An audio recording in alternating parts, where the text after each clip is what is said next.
Comme vous le savez, j'habite en Lozère avec ma copine et on a acheté une maison de 4 niveaux pour 90 000 € et on fait le chantier nous-mêmes. J'ai fait pas mal de vidéos sur TikTok et YouTube pour vous présenter le chantier et je vous ai condensé tout ça en adaptant le format et en rajoutant pas mal de trucs. Restez bien jusqu'au bout, je vous montre et parle plus en détail de tout ça. Allez, on mate ça ensemble. J'ai acheté une maison en Lozère avec ma copine. On a passé 3 ans à chercher et le souci c'est que chez nous les maisons en vente sont dans des états désastreux. Ou sinon il y a 10 propriétaires qui arrivent pas à se mettre d'accord sur le prix, du coup les maisons se vendent pas et tombent en morceaux. Après on a de la chance parce que le prix en moyenne du mètre carré est d'environ 1500 €. Bisous les Parisiens. Mais attention le nombre de merdes qui sont à vendre. On a visité une dizaine avant de tomber sur la note, mais à chaque fois il y avait une couille quelque part. Ici c'est vraiment à l'ancienne, genre tu veux construire un garage à ta maison? Pas de souci, tu peux le faire sur le terrain de ton voisin. T'as juste à lui demander un accord et c'est parti. Aucune trace de ce qui s'est passé et quand toi tu veux acheter, et bah tu as la maison de ton voisin sur ton terrain. Parfait. Bref, on a eu la chance d'en trouver une stylée pas trop chère avec peu de travaux à prévoir. Enfin, pour ici ça va, genre le toit était en bon état, le double vitrage était correct même si la porte d'entrée était tellement à chier que tu pouvais passer la main dessous. L'électricité fonctionne et il y a le tout à l'égout. C'est con mais ici c'est rare d'avoir tout ça. Bref, après ça empêche pas qu'on a pété tous les murs de la maison pour tout refaire, que ce soit l'électricité, les menuiseries, la plomberie, tout. Maintenant que je vous ai expliqué à quoi ressemble l'immobilier en Lozère, en gros c'est pas cher mais voilà la gueule des maisons à vendre, je vais vous faire un tour rapide de ma maison avant et pendant le chantier. Et après je vous expliquerai étage par étage. Elle fait 4 étages de 25 mètres carrés chacun et il y a environ 300 mètres carrés de jardin. Je vais vous montrer l'avancée des travaux. Au rez-de-chaussée, il y avait une grande chambre, un toilette et une douche et en gros, on a tout détruit. On a juste gardé le toilette et on a construit une chaufferie pour y mettre la chaudière à granulés et dans l'idée, ça ressemblera à ça. Un genre de salon, un peu salle de jeu. Au premier, on avait des murs partout. On a tout détruit, on a fait 3 espaces. Un couloir bureau, une salle de douche et un bureau où il y a une cheminée magnifique. Quand on a acheté, elle était comme ça. C'était dégueulasse. Et ça devrait ressembler à ça. Genre là la salle d'eau, là le couloir bureau, et là le bureau. Voilà. Au deuxième actuellement, c'est vraiment pas terrible. Vu qu'on vit dans le chantier, c'est pas facile d'avancer tous les étages et notamment la cuisine. Mais on a fait un parcours pour chat. Et ça c'est cool. À la fin ça sera comme ça.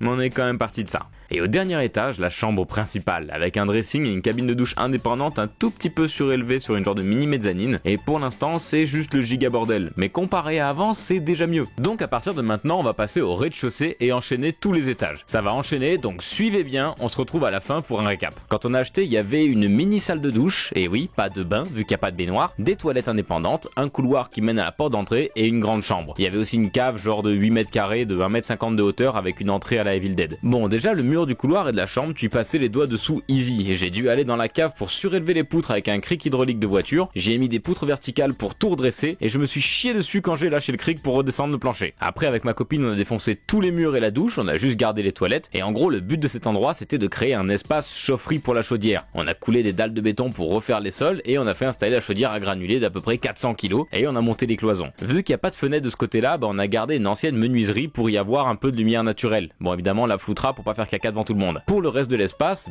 pour l'instant c'est très vide, mais plus tard ça sera une grande salle de jeu. Et on passe au premier étage. Avant il y avait genre un couloir trop petit et une cuisine naze et un genre de gros salon avec une cheminée énorme condamnée. Déjà on a tout pété, on a choisi de faire une salle d'eau et 2 bureaux dont un dans un grand couloir. On dit salle d'eau parce qu'il n'y a pas de baignoire. On a transformé une mini porte en belle fenêtre avec un verre flouté pour avoir une giga luminosité dans la douche. On a poncé le sol et le résultat est bien stylé même si la pièce n'est pas du tout finie. On a refait l'électricité et mis des lumières de gros BG dans l'escalier et le couloir. On a fait apparaître les pierres sur tout ce côté-là et dans le couloir. En gros, il y avait un mur de genre 50 cm de vide derrière, donc tant qu'à faire, on a récupéré un peu de surface au sol et mis en avant les pierres. Plus tard, ça sera une genre de bibliothèque. On a dû cacher les poutres, mais on a gardé la principale apparente. On a changé les fenêtres pour un truc largement plus efficace. Avant, on avait l'impression de pas en avoir tellement on entendait tout. Et surtout, dans mon bureau, ma copine a passé un temps fou à virer les briques de la cheminée, enlever la peinture du granit, parce que oui, ils avaient peint des cailloux, et voilà le résultat. Et maintenant, on passe encore au-dessus. En gros, c'était l'étage principal et on est à peu près au niveau du jardin et il y a la cuisine salle à manger. À la base, c'était comme ça, une mini cuisine, des canapés de partout, une belle cheminée presque pas visible et une salle d'eau franchement pas terrible. Donc on a tout dégagé et tant qu'on n'a pas fait une nouvelle salle d'eau, on peut pas détruire celle-là. Je suis pas chelou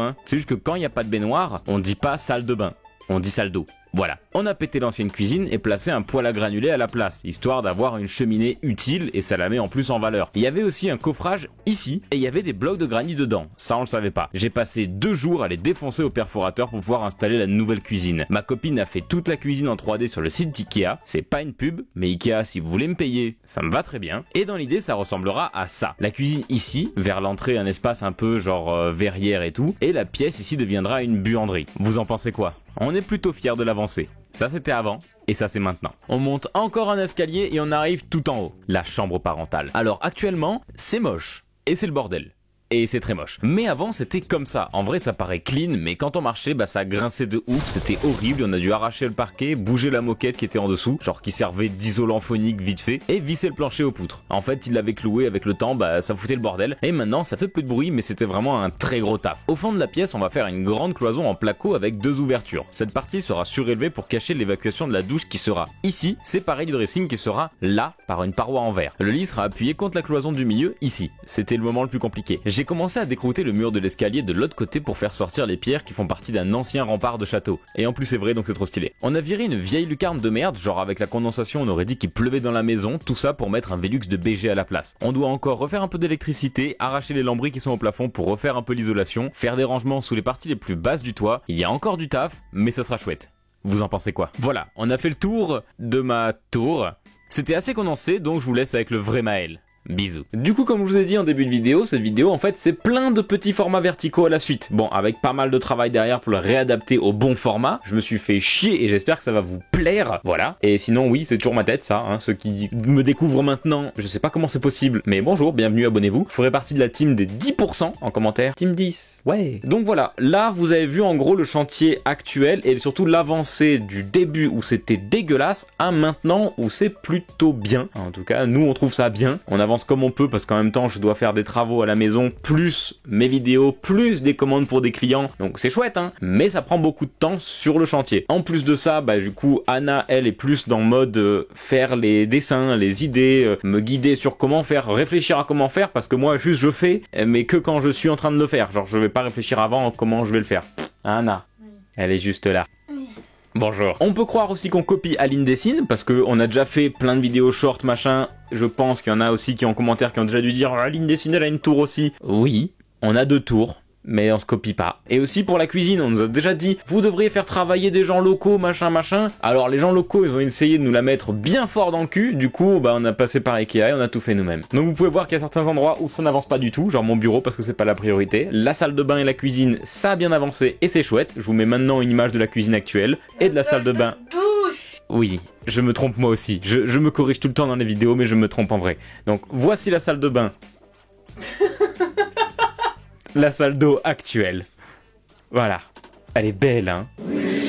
Bref, ouais, il y a 2 secondes, j'étais debout et beaucoup moins exposé. Là, je suis surexposé et assis, mais c'est pas grave. Tout ça pour vous dire qu'on a une chaîne secondaire Maël et Anna qui est dédiée aux travaux dans la maison. Si vous voulez voir plus nous IRL en train de faire des travaux, en train de ramener des trucs de vide-grenier, des objets, des trucs de déco, tout ça, et ben allez sur la chaîne Maël et Anna. C'est écrit ici. Maël et Anna. Waouh. Allez, bisous. Merci beaucoup d'avoir regardé cette vidéo, j'espère que ça vous a plu. C'est beaucoup de taf d'adapter ce format, rajouter des petits trucs et tout pour que ça rentre bien. Voilà. Abonnez-vous. Bisous.